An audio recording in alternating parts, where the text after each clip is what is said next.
क्या नाम है आपका? संजय सक्सेना। ये जो इलेक्शन हुए किस को हुए और आप जो अध्यक्ष बने हैं किस चीज़ के अध्यक्ष बने? ये हमारा नगर निगम का एक संघ है, कर्मचारी संघ, नगर निगम कर्मचारी कल्याण संघ के नाम से।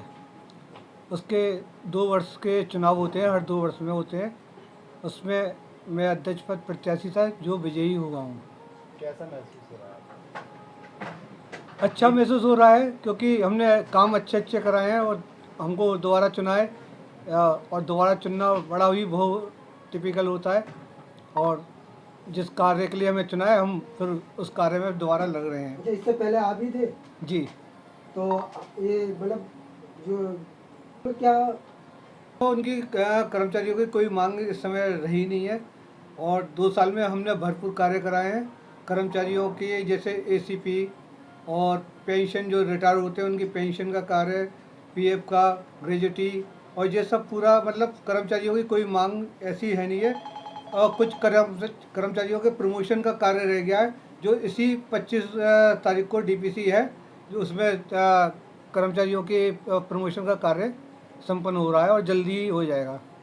आगे आप क्या संदेश देना चाहते हैं? सबका साथ सबका विकास। द्वारा इस पर क्या कहना चाहेंगे? ऐसा है, जनरल में हमारे ऐसी कोई समस्या नहीं है। कुछ थोड़ी बहुत है, सफाई यूनियन में है तो, और लेकिन वो भी पूरा सहयोग करते हैं। और वो सुकमा कंपनी को लेके उन्होंने धरना दिया था लेकिन अब उनका धरना भी ख़त्म हो गया है और इस समय सब सहयोग करके चल रहे हैं। आप कितने वोटों से विजयी हुए? मैं 16 वोटों से। 16 वोटों। दूसरे जो थे वो कितने वोट मिले थे आपको? मुझे 159 और दूसरे जो थे उनको 141। सिंह बघेल है। सर, इस जीत की खुशी में आप क्या कहना चाहेंगे? मैं कर्मचारियों को धन्यवाद देना चाहूँगा कि उन्होंने चौथी बार मुझे जिताते हुए मुझ पर विश्वास रखा और मुझे सहयोग दिया। आप किस पद पर आए? मैं महामंत्री नगर निगम कर्मचारी कल्याण संघ। पिछले कितनी बार से जीतते आए? मैं चौथी बार लगातार जीता आया हूँ। कितने वोट से जीते आप? इस बार मैं 5 वोट से जीता हूँ। क्या कुछ मैसेज देना चाहते हैं? मैसेज यही है कि जिन कर्मचारियों ने मुझ पर विश्वास किया है, हम दोनों मिलकर उनकी जो भी समस्याएं होंगी उन समस्याओं का पूरी निष्ठा के साथ निस्तारण कराएंगे और कभी भी उनके को ज़रूरत होगी तो हम दोनों हमेशा उनके लिए तत्पर रहेंगे। अच्छा, आप चौथी बार जीत के आए तो आप कैसा महसूस कर रहे हैं? खुशी हो रही है कि कर्मचारियों का विश्वास मेरे ऊपर अभी तक कायम है। तो कर्मचारियों की किस हद तक आप मतलब मांगे जो है जो उनकी परेशानी है उसको दूर करने की कोशिश करेंगे? वैसे तो कर्मचारियों का विशेष तो कोई मांग नहीं है, लेकिन 2-3 जो मांगे हैं, जैसे 2005 के बाद जो कर्मचारी नियुक्त हुए हैं उनको पुरानी पेंशन की लाभ नहीं मिल रहा है, तो वो एनपीएस के अंतर्गत आते हैं। उनमें कुछ कर्मचारी हमारे दिवंगत हो गए हैं और उनके परिवार को अभी तक एनपीएस का पैसा नहीं मिला है। और कुछ कर्मचारी 2005 के बाद जो रिटायर हो गए हैं उनको भी एनपीएस का पैसा नहीं मिला है। तो हम नगर निगम प्रशासन समेत उनकी मांग रखेंगे और उनकी उस जो एनपीएस का जो भुगतान है वो कराने के लिए पूरा प्रयास करेंगे।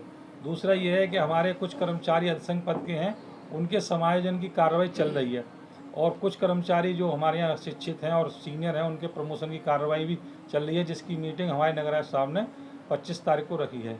हमारे नगर आयुक्त साहब बहुत ही कर्मचारियों के लिए काम करने बहुत हमेशा तत्पर रहते हैं और हमेशा यूनियन को सहयोग देते हैं और यूनियन भी सभी अधिकारियों को पूरा सहयोग देती है। अगर कोई आम आदमी आपके पास आया था अपनी समस्या लेके तो क्या आप उसके लिए भी खड़े हुए? वो हमारा आम आदमी हमारे लिए पहले है, क्योंकि हम जो सेवा भवन में बैठे हैं पब्लिक की सेवा के लिए बैठे हैं और उसकी जो भी मदद हमसे होगी हम उसकी मदद करेंगे। अच्छा सर, ये बताइए, अलीगढ़ को स्मार्ट सिटी का दर्जा दिया गया, जी जी, लेकिन बहुत सारे अलीगढ़ में वार्ड ऐसे हैं जहाँ पर पानी की समस्या, जल भराव की समस्या, बहुत सारी ऐसी गंदगी को लेकर समस्या हैं।